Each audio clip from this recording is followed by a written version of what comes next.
Good evening. This is Allison Penna, aka Bad Widow, and today is my 100th consecutive live stream. So I am going to talk about 10 lessons I learned from doing 100 live streams in a row, in conjunction with my partner in crime, accountability partner, Camille Nisich. We did this together, and it would not have gotten done for me if we had not done it together. So 10 lessons. 1, nobody has something significant to say every single day. Nobody. I promised to do 100 live streams in a row. As my boyfriend says, I did not promise that every one of them would be epic. There were a lot of very good ones. Every one of them was not epic. 1.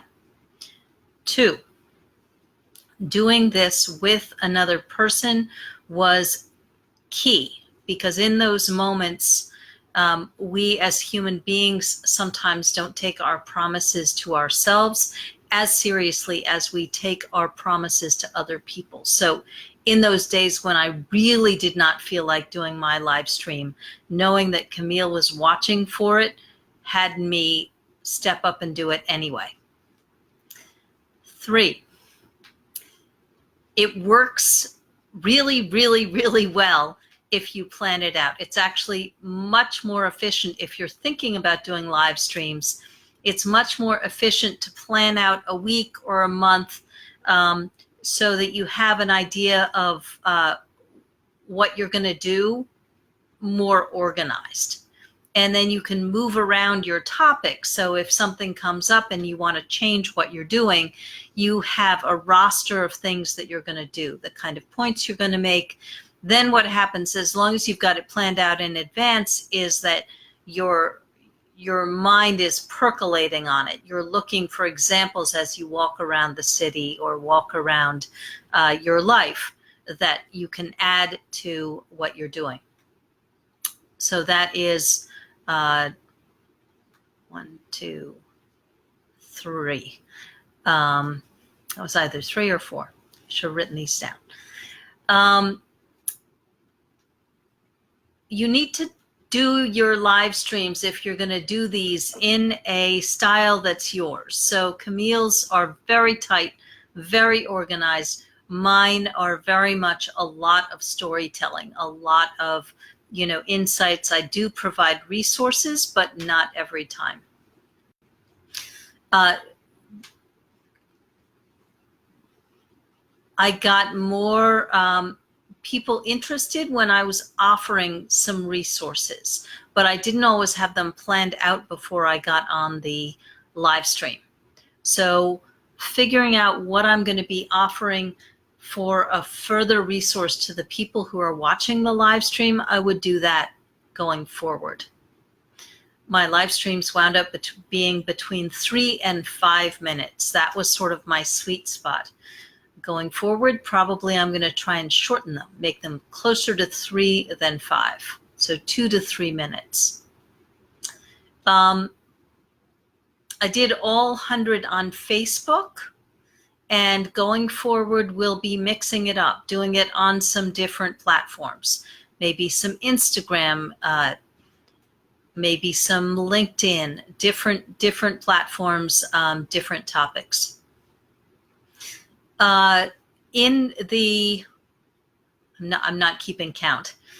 As I did them, they weren't necessarily organized in a sequence, which is not necessarily bad.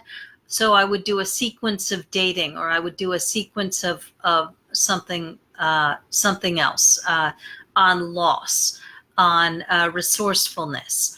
And I'm not quite sure, honestly, in terms of the lesson I learned with that. It seems to me like if I'm doing a sequence that follows, where people can bridge, that's a more accessible way to talk.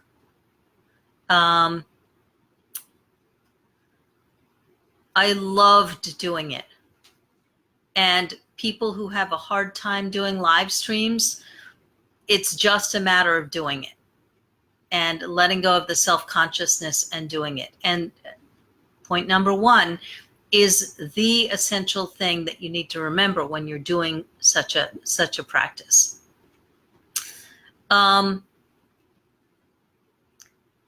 So do it in your own style. Remember that not everything will be significant. Remember that probably if you're speaking, there's someone who needs to hear what you're saying. Don't make them too long. Make them bite-sized. One of the things that I learned was sometimes I tried to cram too much into a live stream and it was too much. So go deeper into a smaller point. Really, really focus in. I think that's 10 or close to 10. That's it.